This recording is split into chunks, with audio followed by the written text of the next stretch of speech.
Epione pain management and regenerative centre. ఇక మీ నొప్పులు శాశ్వతం కావు. శ్రీరాముని ఉత్సవాలంటే అంగరంగ వైభవంగా లోక కళ్యాణంగా భక్తజన బృందం చూస్తారు. దేశవ్యాప్తంగా ఇటు అయోధ్యతో పాటు భద్రాచలం లాంటి ప్రాంతాల్లో ఎంతో గొప్ప జరిగేటువంటి శ్రీరాముని కళ్యాణోత్సవాలు ఆ తర్వాత జనగామ జిల్లా జీడికల్లులో ఎక్కువగా అంగరంగ వైభవంగా జరుగుతాయండి. దీనికి ఒక స్థల పురాణము ప్రాశస్త్యం కూడా ఉంది.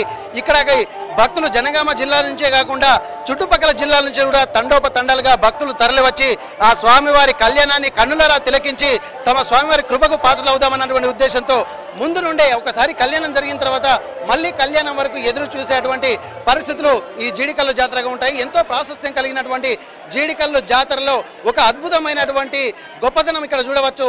దేశంలో ఎక్కడా లేని విధంగా 2 సార్లు కళ్యాణం జరిగే ప్రాంతం ఏదైనా ఉందంటే అది కేవలం జీడికల్లులోనే. ఒకటి శ్రీరాముని పుట్టిన జన్మ నక్షత్రమైనటువంటి పునర్వసు నక్షత్రంలో ఒకసారి కార్తీక పౌర్ణమిలో, ఆ తర్వాత మళ్ళీ శ్రీరామనవమి కార్యక్రమానికే జరుగుతుంది. ప్రస్తుతానికి ఆలయ గొప్పదనము అలాగే ఆలయంలో ఏర్పాట్ల గురించి మనం ఆలయ ఈవో గారు మనతో ఉన్నారు. నమస్తే సార్. శ్రీరామనవమి శుభాకాంక్షలు మీకు. ఎట్లా జరుగుతున్న ఏర్పాట్లు భక్తజనం పొందొస్తున్నాయి, మీరు ఎలాంటి ఏర్పాట్లు చేస్తున్నారు? శుభాకాంక్షలు ఆర్టీవీ గారికి. శ్రీ జీడికంటి వీరాంజనేయ స్వామి టెంపుల్ జీడికల్ లింగాల గణపతి జనగాం జిల్లా నందు శ్రీరామనవమి ఏర్పాట్లు ఘనంగా జరుగుతాయండి. దాదాపు భక్తులు కూడా అధిక సంఖ్యలో వచ్చాడు. భక్తులు కావాల్సిన కానీ చలువ పందిళ్ళు, వాటరు, అన్నదానం వంటి కార్యక్రమాలు ఘనంగా జరుగుతాయండి. భక్తులకు లోటుపాట్లు ఏం లేకుండా ఇబ్బందులు ఉంటుంది. కళ్యాణం కూడా దాదాపు ఏర్పాట్లు అంతా బ్రహ్మాండంగా జరిగింది. కళ్యాణం కూడా ఇంకా ఒక 5 నిమిషాల్లో స్టార్ట్ అవుతుంది. కావున భక్తులు తమ కోరికలు తీర్చుకొని వాళ్ళ కళ్యాణానికి పాల్గొని భక్తులకు ఎలాంటి ఇబ్బంది లేకుండా జాగ్రత్తగా చూసుకుంటామని చెప్తారు. Okay okay. ఈ ఆలయ ప్రాశస్త్యాన్ని మరొక సీనియర్ ఇక్కడ ఎప్పటి నుంచో ఆలయంలో ఉండేటువంటి వ్యక్తులు కూడా చాలా ఉన్నారు, ఆలయాన్ని దగ్గర నుండి చూస్తున్నారు. ఒకసారి వారిని తెలుసుకుందాం. ఈ ఆలయ ప్రాశస్త్యాన్ని ఏ విధంగా ఉంది, ఆలయ యొక్క గొప్పతనం ఏంటి?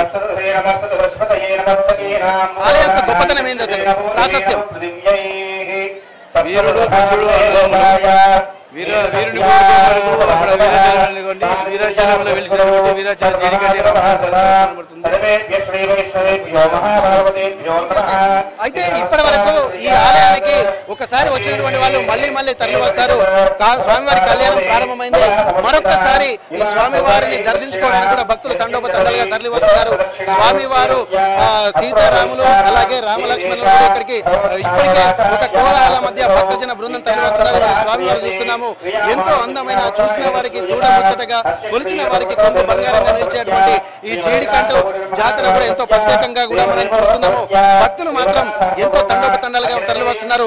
ఆ గ్రామస్తులు, చుట్టుపక్కల ఉన్నటువంటి ధర్మకర్తలు కూడా ఎంతో ఉత్సాహమైనటువంటి వాతావరణం చూస్తున్నాను. స్వామివారి కళ్యాణాన్ని ఒక అద్భుతమైనటువంటి ఆనందోత్సవాల నడుమ జరుపుకోవడం వల్ల పూర్వజన్మ సుకృతంగా కూడా భావిస్తున్నారు. సీతా తల్లి అమ్మవారు అలాగే లోకమాత జగన్మాత అయినటువంటి సీతామాత అలాగే శ్రీరాముని కళ్యాణాన్ని చూసేటువంటి భక్తజన బృందం ఎంతో కన్నుల ఆనందోత్సవాలుగా కన్నుల పండుగ చూస్తుంది. భక్తులు కూడా ఎంతో మంది చూస్తున్నాము. ఎంత సిస్టమేటిక్ గా ఇక్కడ చూస్తున్నారంటే ఆ కళ్యాణాన్ని చూడడమే తమ పూర్వజన్మ సుకృతంగా భావిస్తున్నారు భక్తులు.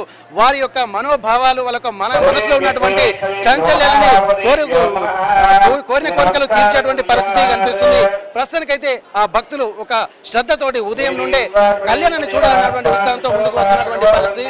ఏది ఏమైనప్పటికీ కూడా ఒకసారి దర్శించుకునేటువంటి భక్తులు మళ్ళీ మళ్ళీ జీడికంటి జాతరను చూడాలి, జీడికంటి రాముల వారి కర్ణాకటాక్ష వీక్షణలు పొందాలన్నటువంటి ఒక ఆత్మానుభూతి చెందేటువంటి పరిస్థితులు ఈ కార్యక్రమాన్ని చూస్తే కనిపిస్తున్నాయి. జీడికంటి నుండి కెమెరా పర్సన్ రాజుతో వెంకటరత్నం, RTV వరంగల్. మరిన్ని వీడియోస్ కోసం ఛానల్ ని సబ్స్క్రైబ్ చేయండి. లేటెస్ట్ అప్డేట్స్ కోసం వాట్సాప్ ఛానల్ ని ఫాలో చేయండి. అండ్ లింక్ డిస్క్రిప్షన్ లో ఉంది.